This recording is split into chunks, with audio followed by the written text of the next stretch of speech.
Hello, നമ്മുടെ യാത്ര ഇടുക്കി ജില്ലയിലേക്ക് കടക്കുകയാണ്. ഇടുക്കി എന്ന് പറയുമ്പോൾ ഞങ്ങളുള്ളത് തൊടുപുഴയിലാണ്.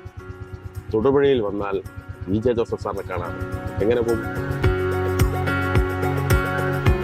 VJ ജോസഫ് സാറിന്റെ വീട്ടിൽ എത്തുമ്പോൾ ഇതേ നമുക്കിന്ന് ഇവിടെ ഒരു വിശേഷമുണ്ട്. അമ്പിളി ആദ്യമായി ഒരു കുഞ്ഞു കിടാവിന് ജന്മം കൊടുത്തിരിക്കുകയാണ്. പേരിട്ടോ കുഞ്ഞിന്? കുഞ്ഞിന് പേരിട്ടിട്ടില്ല. ഇപ്പൊ ഒരു പേരിടാൻ പറ്റിയാൽ നല്ലതായിരുന്നു. അഭിമന്യു. അഭിമന്യു, അമ്പിളിയുടെ മകൻ അഭിമന്യു. അഭിമന്യു.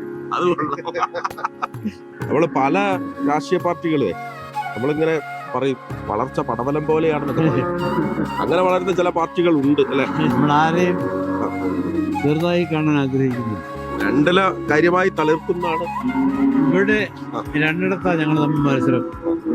മൂലമറ്റവും വാത്തുക്കുടി, ആ രണ്ടും ഞങ്ങൾ ജയിക്കും. കോട്ടയത്ത് 7ഇടത്ത് അവരുമായി മത്സരിക്കുന്നു. 5ഇടത്ത് അവർ തമ്മിൽ ഞങ്ങൾ തമ്മിൽ അത് 5 ഞങ്ങൾ ജയിക്കും. അപ്പൊ പച്ചലക്ക് എത്ര കളർ ഉണ്ടാവില്ല. ജില്ലാ പഞ്ചായത്ത് നല്ല ഭൂരിപക്ഷം ജയിക്കും. പഞ്ചായത്തിൽ അപ്പൊ പിന്നെ ഓട്ടോമാറ്റിക് ആയിട്ട് അസംബ്ലി ജയിക്കും. സ്വർണ്ണപ്പാളിയുണ്ട്. വിശിഷ്ടമായ അല്ലെങ്കിൽ പരിപാവനമായ വസ്തുക്കൾക്ക് പാലിക്കാനായ ദേവസ്വം ബോർഡ്. പക്ഷേ ഇളക്കിയെടുക്കാവുന്ന മുഴുവൻ ഇവിടുന്ന് കടത്തിക്കൊണ്ടുപോയി. സ്വർണം പൊതിഞ്ഞ പാളികളായിരുന്നു, അത് സ്വർണം പൂശിയതാക്കി. ഈ കൊള്ള തുടരാനാണ് ഇനിയും അധികാരത്തിൽ വരണമെന്ന് പറയുന്നത്. എങ്ങനെയുണ്ട് പ്രചാരണത്തവണ? വളരെ ഉറച്ച ഒരു തുടക്കമാണ് ഇപ്രാവശ്യം തൊടുപുഴയിൽ നമ്മൾ തുടങ്ങിയിരിക്കുന്നത്. ഇവിടെ എല്ലാ പഞ്ചായത്തുകളിലും ബ്ലോക്ക് ഡിവിഷനിലും ഒക്കെ വളരെയേറെ ഒരു ഊർജം അതുകൊണ്ട് മുന്നണിക്ക് ഇവിടെ ഉണ്ടായിട്ടുണ്ട്. കേരളത്തിന് മൊത്തം മാതൃകയായിട്ടുള്ള ഒരു നിയോജകമണ്ഡലമാണ് തൊടുപുഴ. വികസന കാര്യത്തിലും മുന്നണി പ്രവർത്തന കാര്യത്തിലും വളരെ സൗഹൃദപരമായി വളരെ സഹകരിച്ച് അങ്ങോട്ടും ഇങ്ങോട്ടും ഒക്കെ വിട്ടുവീഴ്ചകൾ ചെയ്താണ് ഈ പ്രാവശ്യം നമ്മൾ നല്ല രീതിയിലാണ് മുന്നോട്ട് പോകുന്നത്. സാറിന്റെ വണ്ടി ഒന്ന് ശ്രദ്ധിക്കായിരുന്നു. ആ വണ്ടിയുടെ ഒരറ്റത്ത് ഉമ്മൻചാണ്ടിയുടെ ഒരു പടം അതിന്റെ ഫ്രണ്ടില് സൈഡില് വശത്ത് ഇരിക്കുന്നത് കണ്ടപ്പോൾ ഭയങ്കര സന്തോഷം തോന്നി. ജനസമ്പർക്ക പരിപാടി പ്രതീക്ഷിച്ചാണ് ഈ പ്രാവശ്യം നവകേരള യാത്രയുള്ള ആളുകൾ വന്നത്. ആളുകൾ ഇതുവരെ മുഖ്യമന്ത്രിനെ കാണാൻ പോലും സമ്മതിച്ചിട്ടില്ല. ഈ മുഖ്യമന്ത്രിമാരെ നമ്മൾ താരതമ്യം ചെയ്യുമ്പോൾ ജനകീയതയുടെ കാര്യത്തില് ഉമ്മൻചാണ്ടി സാറിനെ വെല്ലാൻ വേറെ ആരുമില്ല.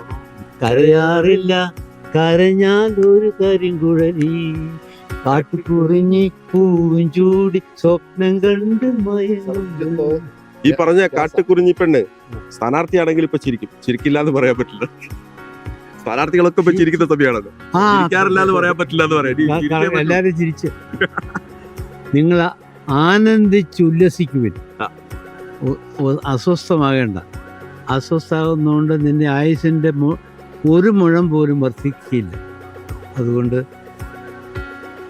ദൈവത്തിൻ്റെ ഈ പ്രപഞ്ചകർത്താവിൻ്റെ മഹത്വം കണ്ട് എല്ലാവരെയും സ്നേഹിച്ച് നന്മ ചെയ്തു പോകാൻ എല്ലാവർക്കും കഴിയണം.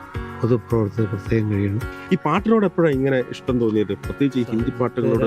ഹിന്ദി പാട്ട് ഞാൻ യാ ദിൽ ഡൂബാ ജായേ ആജാ പ്യാരെ പാസ് ഹമാരെ കാഹേ കബറായ്. ഞാൻ ഇങ്ങോട്ട് വന്ന സമയത്ത് ഈ കൈ ഉണ്ടല്ലോ, ഇതിങ്ങനെ മുറുകെ പിടിക്കുകയായിരുന്നു VJ ജോസഫ് സാർ.